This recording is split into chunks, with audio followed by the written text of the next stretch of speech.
नमस्कार मंडळी, वायफळच्या नव्या कोऱ्या एपिसोडमध्ये मी सुयोग आणि प्राची तुमचं स्वागत करतोय. क्या बात आहे. तर आजच्या भागांमध्ये तर आजचा भाग असणार आहे प्रश्नोत्तरांचा, क्वेश्चन आन्सरवाला आजचा भाग आहे. आजचा दिवसही काहीसा स्पेशल आहे. तर आजच्या भागात तुम्ही विचारलेल्या अमेझिंग सुंदर अशा प्रश्नांची मी आणि प्राची उत्तरं दिलेली आहेत. त्याच्यामध्ये आमच्या लव्ह स्टोरीबद्दल आम्ही गप्पा मारलेल्या आहेत, क्रिएटिव्ह प्रोसेसबद्दल गप्पा मारलेल्या आहेत, वायफळबद्दल ऑफकोर्स गप्पा मारलेल्या आहेत, कथाकथनाबद्दल गप्पा मारलेल्या आहेत. अजून कशाबद्दल मारल्या होत्या? त्याच्याबद्दलही गप्पा मारलेल्या आहेत. तर अशा सुंदर गप्पा मारलेल्या आहेत आणि मुळात म्हणजे तुमच्याकडनं आलेल्या प्रश्नांना उत्तर दिले. तर ते खूपच महत्त्वाचं होतं आणि ते खूप छान वाटलं. त्यामुळे पुन्हा एकदा त्या सगळ्या लोकांना ज्यांनी हे प्रश्न पाठवलेत त्यांना शाउटआउट. बऱ्याच लोकांनी कॉम्प्लिमेंट्स पण पाठवलेल्या होत्या, तर त्याच्यासाठी खूप खूप धन्यवाद. एवढं बोलून आजचा धन्यवाद. सप्रेम धन्यवाद. सप्रेम आभार पण चालतं. सप्रेम धन्यवाद, सप्रेम आभार पण चालतं. क्या बात आहे. एवढं बोलून चालू करतो. त्याच्या आधी 2 गोष्टी महत्त्वाच्या. पहिली गोष्ट म्हणजे वायफळ पत्रव्यवहार. त्याचा तुम्ही जर भाग नसाल, वायफळ पत्र व्यवहार तर का नाही तर त्याच्यासाठी डिस्क्रिप्शनमध्ये जा, लिंकला रुजू व्हा. वायफळ पत्र, छोट्या छोट्या कथा, इनमीन 3 सगळं तुमच्या इनबॉक्समध्ये येईल आणि ती एक वायफळ कोर कम्युनिटी जी आपली तयार झाली त्याचाही तुम्ही भाग होऊ शकता. आणि दुसरी महत्त्वाची गोष्ट म्हणजे जी मी आणि प्राची ॲनालिटिक्स पाहत होतो तेव्हा आमच्या निदर्शनात आली, ती म्हणजे 85% जी लोक आहेत ती वायफळ नित्यनियमाने बघतायत, पण त्यांनी वायफळला सबस्क्राईब केलेलं नाही. Is this fair Prachi? असं कसं चालणार? किती चुकीचं आहे. जर का तुम्ही 85% एक असाल तर स्वतःला प्रश्न विचारा, का नाही करतात सबस्क्राईब? का नाही करतात? एवढं बोलतो. सबस्क्राईब करा, वायफळ पत्रव्यवहाराचा भाग व्हा आणि पटकन इंट्रो लावू आणि क्वेश्चन आन्सर्स लेट्स गो ला सुरुवात करू. आता म्हण लेट्स गो. आता झाली वेळ लेट्स गोची. Let's go. अरे थांब, आता म्हण लेट्स गो. Let's go. नमस्कार मंडळी. सप्रेम नमस्कार. वा, क्या बात आहे. सप्रेम नमस्कार प्राचीने केलेला आहे. पहिल्यांदाच आम्ही एका फ्रेममध्ये आलो आहे, स्प्लिट स्क्रीन नाही आहे. डायरेक्ट आज खास दिवस आहे, मग आम्ही डायरेक्टमध्ये आलेलो आहोत. आणि आजचा आहे प्रश्नोत्तरांचा भाग. Q&A जो म्हणतात ते आपण करणार आहोत. प्रश्नोत्तरांचा भाग. क्या बात आहे. तर आम्ही विचारले होते प्रश्न तुम्हाला, प्रश्न विचारण्यासाठी इंस्टाग्राम आणि यूट्यूबवर, आणि भरभरून प्रश्न आलेत आम्हाला. आणि त्याच्यानंतर मी डिझाईन थिंकिंगमध्ये जसं पोस्टेट्स घेऊन बसतो ना, तसं हे आयपॅड घेऊन मी बसलो होतो. प्रश्नोत्तरांना मी कट वगैरे करून मस्तपैकी सेग्रेट करून क्लस्टर्स बनवलेत. आयलंड्स म्हणायचो आम्ही त्याला, किंवा म्हणतो. त्याच्यात टॉपिकल असे बनवून त्याला थोडाफार अर्थ देऊन आता प्रश्न आमच्यापर्यंत आलेले आहेत. त्याची उत्तर द्यायचा आम्ही प्रयत्न करणार आहोत. पण त्याच्या आधी प्राचीने सगळेच वाचले. तू वाचलेस ना सगळे? मोस्टली मी सगळे वाचले ना, आपण एकत्र बसून प्रश्नोत्तर जे आलेले. हा, मोस्ट ऑफ इट. हो. तर तुला हे बोलणार होती की भरभरून प्रश्न आले आहे. हे प्रश्न वाचून आम्हाला भरून आला आहे. हाय फाय. तर हे प्रश्न तर चांगलेच होते, पण त्याच्यावर बऱ्याचशा कॉम्प्लिमेंट्स सुद्धा बऱ्याच लोकांकडनं आल्या होत्या की त्यांना कसं वायफळ आवडतं, त्यांना आपण काय करतो ते कसं आवडतं. त्याच्यासाठी सगळ्यात आधीच थँक्यू बोलतो आम्ही, किंवा त्याच्याआधी धन्यवाद तुम्हाला देतो. प्राची तू पण दे. खूप खूप खूप आज धन्यवाद सगळ्यांचं. त्याच्यामुळे एक वेगळीच ऊर्जा मिळाली. तर ह्या सगळ्या जे कलेक्टिव्हली कॉम्प्लिमेंट्स आम्हाला आल्या होत्या त्यांच्यासाठी धन्यवाद बोलून आपण सुरुवात करूया आजच्या प्रश्नोत्तरांची. घंटा झालेली आहे आणि प्रश्नपत्रिका मिळालेल्या आहेत. उत्तर द्यायला आता आम्ही सुरुवात करणार आहोत ह्या तोंडी परीक्षेची. प्राची प्रश्न विचारणार आहे आपल्याला एक एक. चला, तर पहिला प्रश्न आयपॅड स्क्रीनवर, कम्प्युटर जी नाही आहेत आपल्याकडे, आयपॅड जी आहेत त्याच्यावर आलेला आहे. कसे आहात? विशाल यांनी विचारलाय. नाईस. कसे आहात? कशी आहेस? एकदम बरी. आज कितीला उठलीस? वायफळचे प्रश्न आहेत आपले. उठली आज 7:30-8ला. उठले, काम होते आपल्याला. येस. आणि कशी आहेस तू आज? मी बरी आहे. तू कसा आहेस? मी पण झकास आहे. हा एपिसोड करायला खूप उत्सुक आहे कारण खूप सुंदर प्रश्न आले. तर I am just waiting to get into that. पटापट. पुढचं प्रश्न आहे स्वप्नालीचा. तुम्ही दोघं खूप गोड आहात. हे एक वाक्य आहे. धन्यवाद, खूप धन्यवाद त्याच्यासाठी. फक्त एक एवढंच विचारायचं होतं की वायफळ कसं सुचलं? नाईस. तर ह्याचं उत्तर देतो मी पटकन. 2023 चालू आहेत. तर 2022च्या सप्टेंबरमध्ये गणपतीनंतर आम्ही बसलो होतो असेच गप्पा मारत दोघं दापोलीला. आणि तेव्हा बराच वेळ इंग्लिश कॉन्टेंट मी बनवत होतो, प्राची तिचं प्रोफेशनल काम करत होती, त्याच्याबद्दल आपण येऊच पुढच्या प्रश्नांमध्ये. आणि हे करता करता मला सुचलं की काहीतरी मराठी आपण चालू केलं पाहिजे, बरेच दिवस केलं नव्हतं. सुरुवातीचे माझे द फन इंडियन गायवरचे व्लॉग आहेत ते मराठी इंग्लिश मिक्स आहेत. तर असं गंमत म्हणून वायफळ गप्पा चालू झाल्या आणि ते एडिट करता करता पहिला एपिसोड एडिट करून जेव्हा मी पोस्ट केला तेव्हा वायफळचं वायफळ झालं, फळाची चिंता का, फळ वायफळ असं झालं. आणि तिथून त्या जर्नीची सुरुवात झाली मागच्या वर्षी. ह्याचा श्री गणेश नावाच्या भागात मी एक्सप्लोरेशन हे केलेलं आहे, पण अशी झाली होती सुरुवात. ह्या उत्तरचा 100/100. वा. पुढचा प्रश्न गौरीचा. गौरी विचारते, संपूर्ण कॉन्टेंट मराठीमध्येच बनवायचं का ठरवला? तर हे सेम उत्तर आहे वायफळचं जे असं झालं होतं की मराठीत बरेच दिवस काही केलं नव्हतं आणि करायची खूप इच्छा होती आणि त्या शिअर इंटरेस्टमुळे मराठीत करतोय. संपूर्ण मराठी म्हणता येणार नाही कारण मध्ये मध्ये आम्ही इंग्लिशसुद्धा वापरतो, पण डेली म्हणजे दैनंदिन जीवनात आपण जसे असतो, जशा प्रकारे कॉन्व्हर्सेशन्स करतो, संभाषण करतो, संवाद साधतो तसं अशी मराठीतनं सुरुवात झाली. पुढचा प्रश्न आहे प्राचचा. वायफळमध्ये येणारे पाहुण्यांना प्रश्नावली पहिली दाखवली जाते का, किंवा त्यांच्या अटी असतात का की हा प्रश्न विचारू नये? वा, चांगला प्रश्न विचारलाय. प्रश्नावली कधीच दिली जात नाही कोणत्याच वायफळ एपिसोडची, आणि त्याच्याही पुढे जाऊन कोणतीही प्रश्नावली आम्ही तयार करत नाही. कुठची स्क्रिप्ट कोणत्याही एपिसोडला नसते. गेस्ट एपिसोडचं म्हणतोय मी इथे, जेव्हा आपल्याकडे वायफळ गप्पांसाठी पाहुणे येतात, तर आम्ही स्क्रिप्ट कधीच बनवत नाही आणि ती कधी बनवू अशीही मला असंही वाटत नाही की कधी बनवली जाईल, कारण तोच आपला पूर्ण फंडा आहे या पॉडकास्टचा, की जसं आपण मित्रांमैत्रिणींना भेटून गप्पा मारतो तशाच गप्पा व्हाव्यात. दुसरं होतं, अटी येतात का काय काळात, खूप क्वचित प्रसंगी. असं कधी झालं नाही की समोरच्या व्यक्तीने किंवा पाहुण्यांनी सांगितलं की आम्हाला हे विचारू नका किंवा हे टाकू नका. असं आत्तापर्यंत तरी खूप झालं नाही आहे, कारण की आपण जे विषयसुद्धा जे हाताळतो वायफळमध्ये ते युजली अशा जागांकडे जातच नाहीत ज्या जागा त्या लोकांपर्यंत पोहोचायला काहीतरी भीती वाटेल किंवा असं काहीतरी होईल, असं होत नाही. कारण आपलं इन जनरल तुम्ही कॉन्व्हर्सेशनचे प्रकार बघता किंवा टाईप बघता किंवा स्टाईल बघता, ती तशा प्रकारे. त्यामुळे असं आत्तापर्यंत झालेलं नाही आणि ॲज अ सेड स्क्रिप्टेड काहीच नाही इथे. चांगलं बोललास. नेक्स्ट. मोरपंख. दापोलीमध्ये कुठे राहता? दापोलीमध्ये कुठे राहता ह्याच्यापेक्षा महत्त्वाचं आहे, दापोली आमच्या मनात राहते. वा, नेक्स्ट. छान, परत छान बोलला. हाय फ्रॉम विनीतचा प्रश्न आहे हा. वायफळ म्हणजे फळाची चिंता नको हेच दोघांचे आनंदी असण्याचे गमक आहे का? आनंदी तू सांगत आहे. आय थिंक हो, म्हणजे माझं उत्तर हो आहे. हो, माझं पण होच आहे, पण ते यायला खूप वेळ लागतो. म्हणजे पटकनच हे नाही होत की चला फळाची चिंता नको करू असं आपण विचार करूनच पुढे जायचं. ते नाही होत पटकन, खूप वेळ लागला. अजून पण नाही होत नेहमीचा, पण प्रयत्न आहे आमचा. हा प्राचीचं उत्तर आहे. कारण हो, माझं उत्तर आहे. कारण मी आत्ता आयुष्यात सुयोगचं उत्तर होता हो. कारण माझं आयुष्यात मी आत्तापर्यंत जे पण प्रोजेक्ट्स केलेत किंवा जे करत आलोय त्याच्यात आय थिंक मी कधीच फळाची अपेक्षा न करता I was always drawn to the process. आणि that has been the case जे पण मी लहानपणीपासून आत्तापर्यंत जे काही करत आलो त्याच्यात सगळ्यात. त्यामुळे माझ्यासाठी त्याच्यात ते आहे की मी ते प्रोसेसमध्ये, त्या प्रक्रियेमुळे मी गोष्टी करतो. त्यामुळे माझ्यासाठी तरी फळ जास्त महत्त्वाचं नसतं. मिळालं तर ते उत्कृष्टच आहे आणि ते मिळालं सुद्धा पाहिजे, कारण that also tells you about की तुमच्या कामाची क्वालिटी काय. पण हो, it's more about the journey आहे माझ्यासाठी. किती विजडमशील तू. पुढचा प्रश्न आहे. प्राची वहिनी फारच क्यूट मराठी बोलतात. धन्यवाद, खूप खूप धन्यवाद. ह्याची मेहनत थोडी फारच केली आहे मी. बाकी आवड आहे म्हणजे मी बोलते. भाषेची आवड आहे, भाषांची आवड आहे. हो, एक नाही, खूप भाषांची आवड आहे मला. हे हसत दिलंस तरी चालेल उत्तर आपल्याला. काय, मला खूप भाषांची आवड आहे. नाईस, धन्यवाद. पुढचे 3 प्रश्न आहेत ते क्लब करूनच आपण एक प्रश्न. हो, आता पुढचा प्रश्न आहे शर्वरीचा. तुम्ही दोघे कसे भेटलात? नंतर अजून एक आहे tell about you and Prachi, how you met and marriage all. आणि साईशचा आहे अबाउट युअर लव्ह स्टोरी. आता सुयोग सुरुवात करणार असं मला वाटतं. काय वाटते मला वाटते.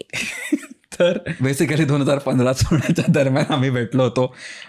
त्याच्यानंतर प्राची फोटोग्राफी करायला लागली. माझा बँड खूप सारे परफॉर्मन्सेस आमचे शोज असायचे मुंबई पुण्यामध्ये आणि इतरत्र, आणि तेव्हा प्राची शूट करायला यायची. तशी आमची मैत्री झाली. नंतर आम्ही 4-1 वर्ष लॉंग डिस्टन्स रिलेशनशिपमध्ये होतो, कारण मी इटलीला शिकायला गेलो होतो आणि त्याच्यानंतर लॉकडाऊनमध्ये मी आलो. नंतर आमचं लग्न ते सगळं चालूच होतं, पण लग्न करायचं ठरवलं, आम्हाला लग्न झालं आणि अशी आमची लव्ह स्टोरी आहे. Detail love story may be कधीतरी वेगळ्या वेळी सांगू. तुला काय वाटतं? कारण बरोबर एवढा कॉन्टेक्स्ट तुम्हाला मिळणार आत्ता तरी इनफ आहे. हा, इनफ आहे. काही गोष्टी पर्सनल आहेत, बरोबर, पर्सनल राहिलेल्याच आत्ता तरी वाटते. काय सांगावं, पुढे जाऊन त्याच्यावर अख्खा एपिसोडच लिहिला मी. वायफळ सोडून तुमचा मेन प्रोफेशन काय आहे?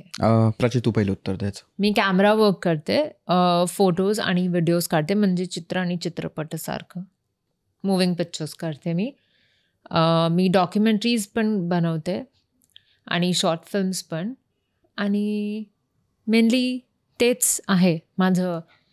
डॉक्युमेंटरीज मला खूप आवडते बनवायला, तर पुढे बघू आयुष्यात. हे जे तू सांगतेस ना, याच्यावर अजून एक प्रश्न आहे हा इकडे. वालाच त्यांनी म्हटलंय, प्राचीचं स्क्रीनवर न येता बोलणं म्हणजे पूर्वीच्या पडद्या आडच्या स्त्रीसारखं वाटतं. प्रश्न खूप चांगला आहे, कारण हा प्रश्न खूप वेळा होतो. मेन रिझन जे आहे ते जे दोन्ही कॅमेरे असतात आपल्या इंटरव्ह्यूच्या वेळेचे, ते प्राची हँडल करत असते. तर तिला दोन्ही ठिकाणी फिरत ते चेक करायचं असतं. ऑडिओज चेक करते ती मध्ये. जेव्हा तिला इनपुट असतो तर तिला ते बोलतायत त्याच्याकडे सुद्धा लक्ष द्यायला लागतं. मध्ये कॅमेराज हिटअप होतात, मेमरी फुल होऊ शकते. ते सगळं ती मॅनेज करत असते आणि हे सगळं ती कॅमेऱ्याच्या मागे करत असते. त्यामुळे तिचा ह्याच्यातलं जे काय म्हणतात कंट्रीब्युशन आहे ते खूप महत्त्वाचं आहे. आणि हे सगळं करत असताना आमच्याकडे आत्ता 2 कॅमेरा सेटअपच आहे, त्यामुळे तिच्यावर एक कॅमेरा नसतो, त्यामुळे त्याचा फक्त आवाज येतो. आणि तो आमचा क्रिएटिव्ह चॉईस आहे तसं ठेवणं. सो ते खूप महत्त्वाचं आहे, म्हणूनच ते डॉक्युमेंटरी वगैरे त्याच्यानंतर ते आलं. कमिंग बॅक टू मी काय करतो आयुष्यात. वायफळ ऑफकोर्स सगळं वायफळचं काम करणं, वायफळच्या स्क्रिप्ट्स लिहिणं, म्हणजे आपले ज्या स्टोरी टेलिंगवाले असतात ते, वायफळ पत्रव्यवहार वगैरे ते सगळं तुमच्यापर्यंत पोहोचवणं. नसाल भाग त्याचा तर व्हा आत्ता त्याचा भाग, लिंक डिस्क्रिप्शनमध्ये. छान गोष्टी येतील तुमच्या इनबॉक्समध्ये. ते सगळं तर ते सगळं करत असतो. आणि याच्या व्यतिरिक्त मी इनोव्हेशन आणि डिझाईन या फील्डमध्ये असल्यामुळे जगातल्या ज्या मस्त मोठ्या कंपनीज आहेत त्या फ्युचरमध्ये काय करणार आहेत, 2030, 2035मध्ये ते कोणते प्रोजेक्ट्स बिल्ड करणार आहेत, ह्याच्यासाठी मी त्यांना मदत करतो. फ्युचर गोष्टी बनवण्यासाठी, कॉन्सेप्ट्स बनवण्यासाठी, प्रोडक्ट्स बनवण्यासाठी, आणि त्याचा आपण स्टोरी टेलिंगसुद्धा करतो. तर तो माझा मेन फोर्टे आहे. त्याच्याबरोबरच फोर्टे आहे आणि मेन माझं कारकीर्द आहे तिकडे डिझाईन इनोव्हेशन क्षेत्रात. आणि त्याच्याबरोबरच म्युझिकमध्ये सुद्धा मी आधी खूप गोष्टी केल्यात, इटलीला वगैरे जायच्या आधी. आणि आता ॲज अ म्युझिक प्रोड्युसर नवीन गोष्टीही घेऊन मी तुमच्यासमोर येणार आहे, नवीन गाणी घेऊन. तर असं बऱ्याच गोष्टी क्रिएटिव्हली आमच्या घरात चालू असतात. प्राची क्लेसुद्धा करते, ते ती सांगायची विसरले. तर आणि आम्ही एकत्र सुद्धा बरेच प्रोजेक्ट्स करतो. तर हळूहळू येतील तसे प्रश्न, तर तशी आम्ही उत्तर देऊ. पण वायफळ व्यतिरिक्त आणि वायफळ बरोबर ह्या गोष्टी आम्ही करत असतो. वा, छान बोललास. थँक्यू. पुढे I would like to hear your story, how you started your career as an artist, how you found interest as a YouTuber. This is for you. हे तुझ्यासाठी, हे सुयोगसाठी आहे. चालेल. Journey as an artist I think हे खूप पूर्वी जेव्हा लहान होतं तिथपासून चालू होतं. म्हणजे अगदी दापोली तबला शिकणं असू दे किंवा डान्स करणं असू दे शाळेत असताना, नंतर ड्रम्स शिकणं, तौफिक कुरेशीजींकडे शिकायला मिळणं. तर ते आर्टिस्टिक जर्नी अशी साईड बाय साईड आणि फुल फ्लेजेड चालूच होती. त्यामुळे ते असं काही वेगळं त्याच्यात करावं लागलं नाही. यूट्यूबसुद्धा 2017 साली मी the fun Indian guy channel चालू केलं. 250 व्हिडिओज बनवलं, त्याच्यावर डेली इंग्लिश पॉडकास्ट बनवली, त्याच्यावर 150 जवळजवळ एपिसोड्स बनवले. तर यूट्यूबिंग क्रिएशन हे सुद्धा 2017 जोमाने चालू होतं. तर हे सगळं नॅचरलीच चालू झालं. आणि ॲज आय सेड ना, मला बऱ्याच गोष्टी करायला आवडतात, त्यामुळे it never felt like work. आणि हो, तशा प्रकारे चालू झालं, असं ओघानेच. I would say that. ओघाने म्हणजे side by side, like just like that in the flow. Okay. पुढचा प्रश्न आहे, पावसात गरमागरम आल्याचा चहा की हिमालयात थंड जागी अचानक मिळालेली मॅगी, कशात जास्त मजा आहे? कठीण प्रश्न आहे, कारण दोघीही वेगळं वातावरण आणि वेगळे जागत आहे आणि दोन्ही मला खूपच आवडते. आम्ही असं मॅगी खात नाही जास्त, पण कधी कधी वर्षात 1-2 वेळा चालते. नाईस. आय थिंक माझं पण सेमच उत्तर आहे. दोन्ही आवडेल. हो. पावसात भिजत क्रिकेट खेळत मॅगी खाल्ली आहे दापोलीला, आणि ते बरेचदा केलं मित्रांबरोबर, तर तेही स्पेशल आहे. पुढचा प्रश्न आहे, how do you motivate each other and inspiration behind starting वायफळ? सो इन्स्पिरेशन बिहाइंड वायफळ झालं आहे आपलं. आधी आम्ही आज मराठीत करायचं म्हणून चालू केलं. एक्सप्लोरेशन फेजमध्ये होतो आम्ही. आम्हाला आधी काही माहीत नव्हतं काय करायचं आहे. मला काय करायचं होतं माहीत नव्हतं, म्हणून मी कथाकथन करायला सुरुवात केली, गोष्टी लिहायला सुरुवात केली, आणि मग हळूहळू गेस्टना बोलवायला सुरुवात केली, आणि मग आम्हाला आमचा सूर, आमचा एक धागा ह्याच्यातला सापडला, आणि तोच धागा पकडून आम्ही पुढे चाललो आणि अजून नवीन गोष्टी तुमच्यापर्यंत घेऊन येत राहू. तर ते वायफळचा भाग झाला. Inspiration may be you can answer first. ते नेहमी असं करून नाही येत ते मोटिवेशन एकमेकांसाठी. ते मोटिवेशन तेव्हा येते जेव्हा तुम्ही एक्सपेक्ट नाही करत.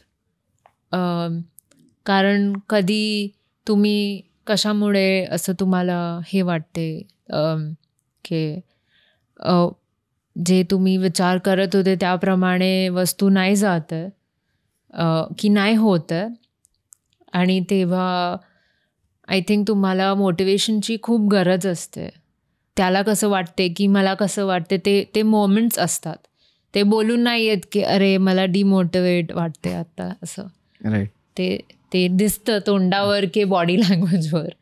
तर तेव्हा आम्ही तर वेज टू मोटिवेट, म्हणजे काही खायचं की काही बघायचं की काही खाली 2-3 शब्द बोलून पण ते मोटिवेट करू शकतो एकमेकांना. नाईस. तर तसं आहे. मस्त. तुम्ही दोघं ही आर्टिस्ट आहात. Please tell us about your creative process and relationship with discipline. Creative process प्रत्येक प्रोजेक्टप्रमाणे बदलत असते. आय थिंक द फॅसिनेशन, हे नेहमी कुतूहल जे असतं त्याच्या मागचं क्युरिओसिटी असते, हेच माझ्या डोक्यातली जी कल्पना आहे, हे मी जर खरं प्रत्यक्षात उतरवली किंवा हे प्रत्यक्षात तयार झाली तर त्याच्याने काय होणार आहे, त्याच्यामुळे माझ्या आयुष्यावर काय परिणाम होणार आहे, त्याच्यामुळे प्रेक्षकांच्या किंवा त्या पर्टिक्युलर आर्ट फॉर्म कन्झ्युम करणाऱ्यांच्या आयुष्यात काय फरक पडणार आहे, आणि त्याच्यातनं आपल्याला अजून काय इमोशन्स, भावना आपल्या जागृत होणार आहेत, हे खूप महत्त्वाचं आहे. तर त्याच्यासाठी बरेचदा आपण काहीतरी करत असतो, आणि ते खूप बनवण्याची प्रक्रिया सुंदर असते, ती डिलिव्हर करण्याची प्रक्रिया किंवा त्या डिलिव्हर करण्याच्या त्या ॲक्टरला पण एक खूप ब्युटी आहे. तर हे प्रोसेस ॲज आय सेड प्रत्येक मीडियमप्रमाणे बदलते, पण ती क्युरिओसिटी, ती एक्साइटमेंट ही खूप महत्त्वाची असते. आणि मी पर्सनली तर त्याच प्रिन्सिपलवर जगतो की if I am not excited about something, मला जर एखादी गोष्ट करायला असा उत्सुकता नसेल, उत्साह नसेल, तर ती करण्यात मजा नाही आहे. पण ज्या क्षणी मला एखादी गोष्ट करण्यात काही उत्साह येतो तर मी ठरवून ती गोष्ट पटकन तेव्हाच्या तेव्हा करून टाकतो. कारण बरेचदा काय होतं, जो उत्साह असतो ना त्याला पण एक एक्सपायरी डेट असते. तर बरेचदा नवीन गोष्टी आपण जर करायला ती जी एक्साइटमेंट असते इट फेड्स अवे. तर माझं पर्सनल नेहमी असं असतं की I should capitalise on that as soon as possible. कधी असं पण होतं ना, काहीतरी एवढं एक्साइटमेंट असते, एवढी उत्सुकता असते की झोपही लागत नाही आपल्याला, आणि असं कधी उठून मी काहीतरी गोष्ट करतोय असं मनात वाटत राहतं. तर आय थिंक त्याच्यावर बँक करणं, त्या गोष्टीचा वापर करणं, त्या उत्साहाचा, त्या ऊर्जेचा, त्या एनर्जीचा वापर करणं हे खूप महत्त्वाचं आहे. आणि नंतर ते आलंच बॉडी ऑफ वर्क तयार करण्यासाठी काहीतरी डिसिप्लिन असलं पाहिजे. असं नाही की आज हे केलं उद्या ते केलं, असं नाही. त्यालाही एक काहीतरी प्रकारचं क्युरेशन असलं पाहिजे, एक नियोजन असलं पाहिजे. तो एक वेगळा मुद्दा झाला. पण हेच आहे की जेव्हा ऊर्जा येते, जेव्हा उत्सुकता असते, जेव्हा ती एक्साइटमेंट असते ना, कॅप्चर दॅट आणि त्याच्यावर आधारित काहीतरी करा. क्वालिटी वगैरे मॅटर करत नाही, पण वापरा ती ऊर्जा तुमच्यासाठी. तुम्ही दोघांमध्ये मतभेद किंवा भांडण झालं की कसं सॉल्व्ह करता? ह्याला पण खूप क्रिएटिव्हिटी लागतं. वाह. मी जेव्हा बोलली की क्रिएटिव्हिटी लागते, दॅट मीन्स की नेहमी वेगळं टॉपिकवर असतात आर्ग्युमेंट्स की काही पण, म्हणजे क्रिएटिव्ह डिफरन्सेस असतात आणि असं पण इमोशनल डिफरन्सेस पण बोलू शकतो आपण. तर दरवेळी त्याला वेगळे सोल्युशन्स लागतात सॉल्व्ह करायला. आणि असं नाही की आपण सोडायचं की नाही त्यालाच येऊ दे म्हणवायला की तिलाच येऊ दे म्हणवायला, मला असं नको, ते बरोबर नाही आहे. ते तुम्हाला एक बॅलन्स हवं आहे रिलेशनशिपमध्ये इन टर्म्स ऑफ लव्ह आणि भांडण दोन्ही. म्हणजे असं नाही की जेवढं प्रेम तेवढंच भांडण करायचं, तसं नाही. मी म्हणते प्रेम खूप करायचं, पण भांडण कसं सॉल्व्ह करायचं त्याच्यात बॅलन्स असायला हवं आहे. I think that's it. I thought you gonna answer in English म्हणून मी तुला म्हटलं कम्प्लीट आन्सर पण माझं फ्लो मध्येच झालं. काहीच प्रॉब्लेम नाही. तर ह्याच्यात 2 असे मुद्दे जे मी जस्ट समराईज करेन तू जे काय सांगत होतेस त्याच्याबद्दल, की एक आहे ते कॉन्व्हर्सेशन, संभाषण. हे खूप महत्त्वाचं असतं की काय वाटतंय, कशामुळे वाटतंय, हे एकामेकांबरोबर बोलणं किंवा कशाही बद्दल असं भांडण तसं नाही, पण जे काय आहे ते नीट व्यवस्थित एकामेकांबरोबर शेअर करणं खूप इम्पॉर्टंट आहे. आणि दुसरं म्हणजे टायमिंग. कारण असं नाही की भांडण झालं सगळं एक्सप्लेन केलं पाहिजे किंवा जस्टिफिकेशन दिलं पाहिजे. काही काळा थोडा वेळ जाऊन दिला ना, त्याच्यानंतर बोललं तर त्याचा इम्पॅक्ट किंवा त्याचा इफेक्ट जास्त वेळ राहतो. हे मला अनुभवात आल्यासारखं. स्पेस खूप इम्पॉर्टंट आहे. म्हणजे भांडण नंतर पण स्पेस दिला तरी चालेल. पटकन सॉल्व्ह करायची काहीच घाई नाही आपल्याला. तेच आहे. कारण काही काळ असं काहीतरी खूप तापलं की आपण त्याला हात लावत नाही, कारण चटका बसतो. पण तेच थोडं गार झाल्यानंतर you can play with it. तुम्ही त्याच्यातनं काहीतरी नवीन निर्माण पण करू शकता. एक्सेप्ट जेवणाची वेळ झाली तर बोलावंच लागेल. खरंय. Next. I am living in England and do watch English. Sorry. FYI, likewise, I'm Marathi and wife is Gujarati. क्या बात है. Question. Please share experiences. How do you both enjoy different food culture? And both of you, please share favorite Guju Maharashtrian food item, etc. Puran Puri or Undhyo. Cross cultural, I think. Honestly speaking, Prachi is exploring more Marathi culture than मी जेवढं Gujarati culture explore करतोय. कारण जसं आम्ही पहिला episode एकत्र केला त्याच्यात पण सांगितलं सगळ्या रूढी परंपरा महाराष्ट्रीयन सगळं ती मस्तपैकी एन्जॉय करते. मलाही थोड्याफार गोष्टी इकडे तिकडे एन्जॉय करायला मिळतात गुजराती. खाण्यात तर आम्ही सगळंच आवडतं आम्हाला, सगळ्याच साईडचं. त्यामुळे आम्ही खूप खातो. पुरणपोळी त्याने म्हटलंय पुरणपोळी उंदियो, त्याचं म्हणणं असं आहे की पुरणपोळी महाराष्ट्रीयन उंदियो गुजराती. पण गुजरातीमध्ये दोन्ही बनवतो. हो, आणि पुरणपोळी गुजराती लोक पण बनवतात आणि प्राचीन सुद्धा ती एकदा बनवली होती. तर आय थिंक मिक्स कल्चर आम्ही खूपच गोष्टी करतो. उत्सव आणि गेट टुगेदर्स खूप महत्वाचे आहेत. आणि फूड तर we explore quite a lot. I think. Share 3 funny things. अर्ध पण झालं नाही. अर्ध झालंय. काय बोलतोय तू सगळं इकडे तिकडे करून टाकले. अशी होती भांडण आमची. Share 3 funny things that might have happened during वायफर्ड show but viewers are not. काय होते फनी का असं टॉप ऑफ माइंड काहीच नाही आठवते मला. काय बऱ्याचशा फनीपेक्षा इंटरेस्टिंग गोष्टी 2 कट्सच्या मध्ये झाल्यात. हो, नवीन आणि खूप सुंदर नवीन गोष्टी कळल्यात. ऑफ कॅमेरा टॉपिक्सवर डिस्कशन झालेत. तर ते खूप सुंदर असतं. आणि मी दरवेळी जे पाहुणे येतात त्यांना आम्ही सांगतो की 2 टेक्सच्या मध्ये जे होतं, म्हणजे 2 रोल्सच्या मध्ये शूटिंगच्या मध्ये जे ब्रेक असतो आमचा थोडासा, त्याच्यामध्ये गॅपमध्ये जे असतं ते आमच्यासाठी असतं. म्हणजे ते आमची प्रायव्हेट पॉडकास्ट असते जी डॉक्युमेंट होत नाही. तर ते खूप मला आवडतं. फनी असं आत्तापर्यंत तरी काही झालं नाही आहे. आय थिंक पुढच्या एपिसोडमध्ये काहीतरी झालंय, पण मी त्याच्या प्रस्तावनेत सांगेन कदाचित. ते आत्ता नाही सांगायचं मला. हो. पुढचा प्रश्न काय आहे? पुढचा प्रश्न हे आहे की 1 peculiar interesting thing you learned about each other's culture that you were completely unaware of. I think प्राचीच्या फॅमिलीकडनं आणि तिच्या साईडकडनं मला एक रिअलाईज झालं की सगळेच लोक खूप गोड खात नाहीत. प्राची खूप गोड खात नाही. आणि प्राचीला पर्सनली स्वतःला खूप फरसाण जे आयटम्स असतात, स्नॅक्स आयटम्स, तळलेले फाफडा ते जास्त तिला आवडत नाहीत. Not necessarily everybody it's that. सुयोगला फरसाण खूप आवडते आणि त्याच्यासाठी फरसाणचा डेफिनेशन म्हणजे एकच, मिसळमध्ये घालतात तो. बस आपल्यासाठी, त्याच्यासाठी नाही, आपल्यासाठी. तुला काय असं कल्चरमध्ये माहित नव्हतं महाराष्ट्र? तुला बऱ्याच गोष्टी अशा झाल्या, पण भरून म्हणजे केवढे गोष्टी नाही माहित होती मला. हे एक मी रिअलाइज केलं आहे की सगळे मराठी घरात ते सगळी गोष्ट एकदम पद्धतीने होते. असं शॉर्टकट असं पटकन नाही होत. ते मला खूप आवडलं. म्हणजे आणि सगळ्यांकडे ते हळदी कुंकू लावतात लग्न झाल्यावर तर. नाईस. आणि ओटीसाठी नेहमी ब्लाउज पीस खूप असतात सगळ्यांच्या घरी रेडी. नाही खरं चांगलं ऑब्झर्वेशन आहे. हो, मग माझ्याकडे पण आहे आता. भरू शकते मी ओटी. जेव्हा हे करतात ना, काय नैवेद्य दाखवतात, तेव्हा असं एकदम छान नियमीप्रमाणे ते सगळी गोष्ट ठेवतात ताटावर, असं इकडे तिकडे नाही. राईट. आणि पान पण असं मी शिकली की असं डेट त्या बाजूला असायला हवे. हे सगळं माहितीच नव्हतं मला. खूप आहे गोष्ट अशी. तर त्याच्यावर एक एपिसोड करू आपण. हो, फ्लॅट व्हाईट और लाते. फ्लॅट व्हाईट कॉफीचा प्रकार आहे फ्लॅट व्हाईट. आमच्या दोघांचाही पसंतीचाच आहे. तिथून आपण केलेला आहे सेगवे कॉफी सेक्शनमध्ये. प्राची, पहिला प्रश्न विचार. प्राची वहिनी इतकी छान कॉफी कशी बनवते? उत्तर सांग. ह्याचं मी काय उत्तर सांगू? हे सुयोग मदत करतो ना मला एवढी. Keep it coming. मदत करतो.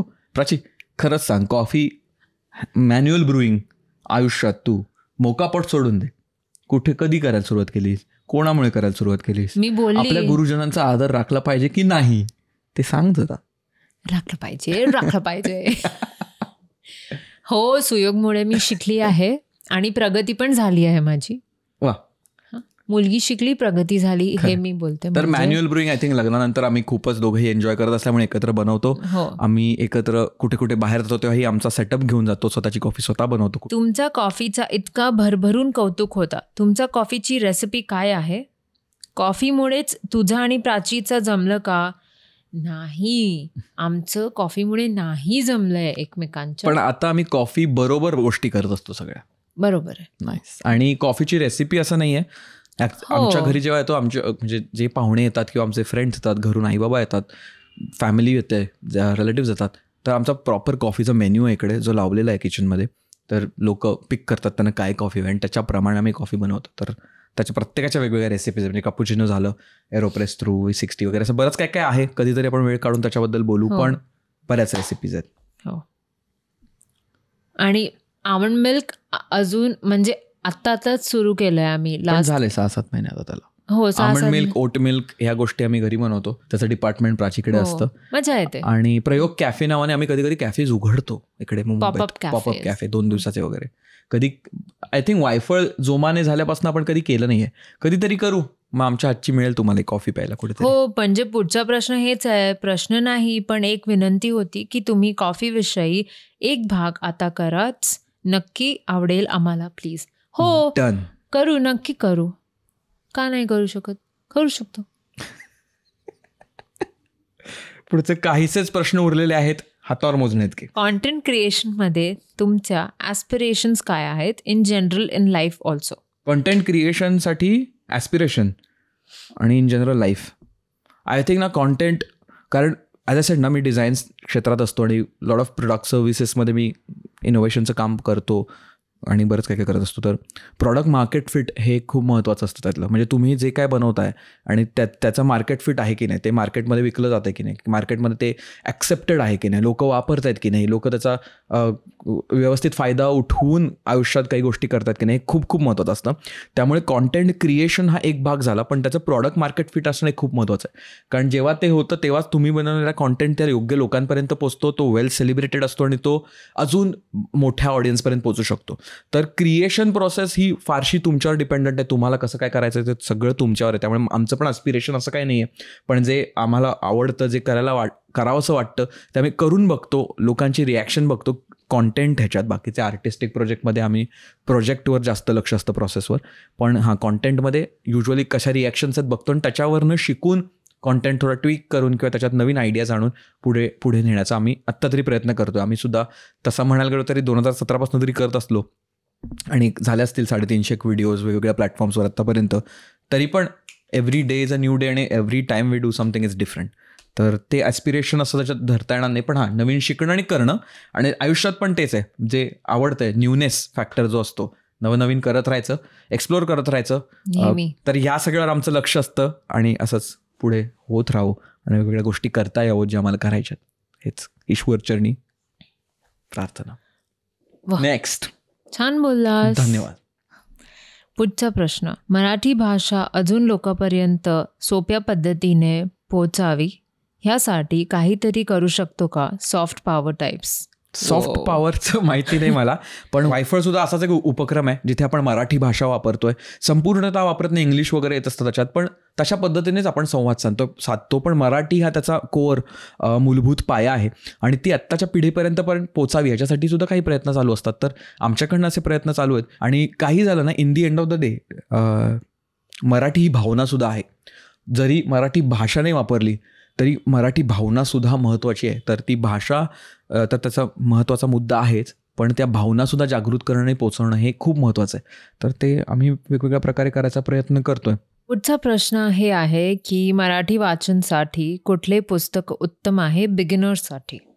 जे प्राचीनही सुद्धा वाचायला सुरुवात केलं होतं तेच आत्ता आपण रेकमेंड करूया. बोक्या सातबंडे दिलीप प्रभावळकरांचं भाग 1, 2, 3, 4.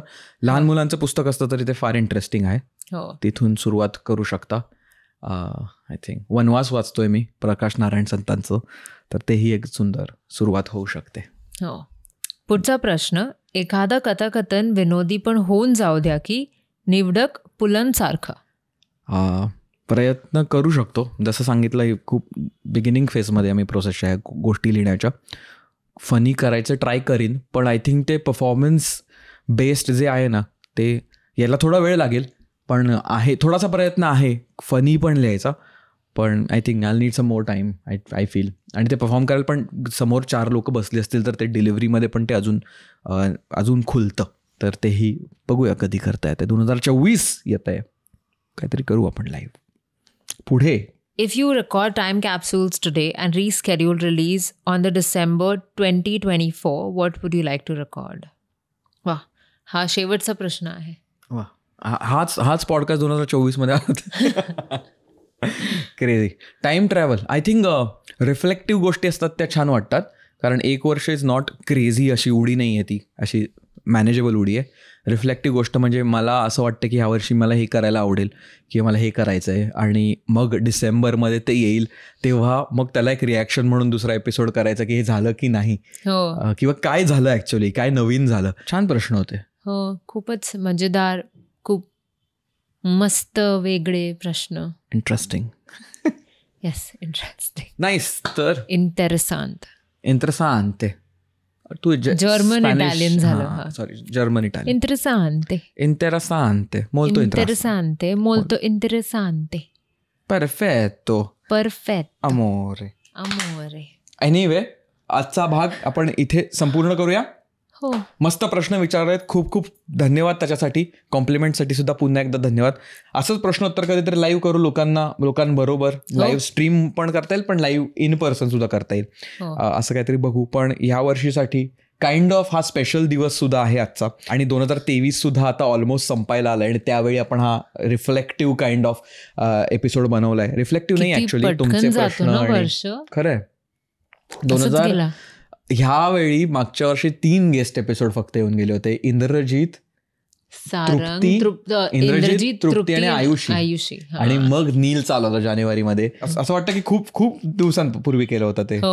पण मस्त, छान. एवढं बोलून आजचा एपिसोड इथेच पूर्ण करूया, आणि पुढच्या एपिसोडमध्ये लवकरच भेटूया. पुढच्या एपिसोडमध्ये मित्रांनो खूप एक्सायटेड आहे मी तुम्हाला हिंट देऊ शकतो, पण 5-6 दिवस थांबा, एपिसोड तुमच्यापर्यंत आम्ही घेऊन येतोय. आत्तापर्यंत बघितल्यासाठी धन्यवाद. एखादा पटकन शब्द दे जो ते शेवटी टाकतील जर आत्तापर्यंत एपिसोड पाहिला असेल तर. उत्तर पत्रिका, कारण आपण सुरुवात केलेली प्रश्नपत्रिकेने. तर असा होता आजचा प्रश्नोत्तरांचा कार्यक्रम. धन्यवाद बघितल्यासाठी. आम्ही तुम्हाला पुढच्या भागात लवकरच भेटू. तोपर्यंत काळजी घ्या आणि वायफायला असंच प्रेम देत राहा. वायफायला सबस्क्राईब करा, फॉलो करा, सगळीकडे जिकडे माहिती तुम्हाला सगळं. पत्रव्यवहाराचा भाग व्हा. बस एवढंच आजच्यासाठी. बस एवढंच. धन्यवाद. आणि पुन्हा एकदा प्रश्न विचारण्यासाठी धन्यवाद.